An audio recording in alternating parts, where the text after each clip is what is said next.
भारत को super power बनने से पहले सुपर सिविक सेंस की जरूरत है। जहां जापान में बच्चे स्कूल में अपनी क्लास खुद साफ करते हैं, सिंगापुर में सड़क पर कूड़ा फेंकने पर हजारों रुपए का जुर्माना लग जाता है, जर्मनी में लोग रात को भी ट्रैफिक रूल फॉलो करते हैं।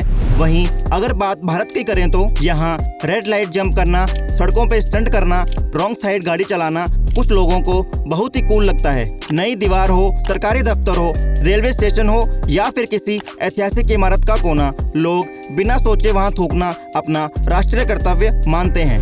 और फिर यही लोग पूछते हैं कि भारत साफ क्यों नहीं है। हाल ही में नीदरलैंड के खिलाफ हुए एक फुटबॉल मैच के दौरान जापान की ऑडियंस स्टेडियम साफ करती हुई दिखाई दी गई। और हमारे यहाँ चाहे किसी मंदिर में जाओ, पहाड़ों पे जाओ या कहीं भी किसी टूरिस्ट प्लेस पर जाओ तो अक्सर क्या दिखाई देता है?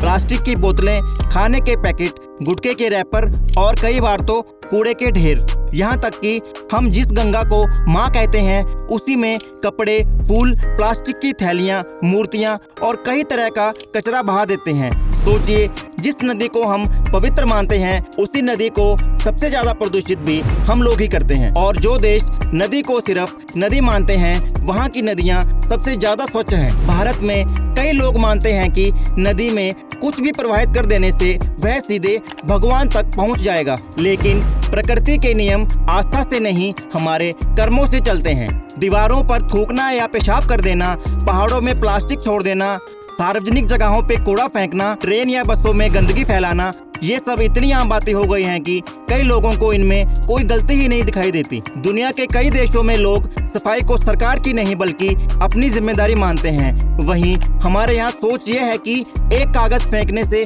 क्या ही फर्क पड़ जाएगा। लेकिन याद रखिए, आस्था और देश की तस्वीर तब और सुंदर लगती है जब उसके साथ जिम्मेदारी भी जुड़ जाए। अगर इस वीडियो ने आपको सिर्फ 1 मिनट के लिए भी सोचने पर मजबूर किया है तो इसे अपने तक मत रखिए। इस वीडियो को आगे शेयर कीजिए, क्योंकि शायद आपके एक शेयर से किसी की एक आदत बदल जाए और एक आदत पूरे देश की तस्वीर बदल सकती है। धन्यवाद।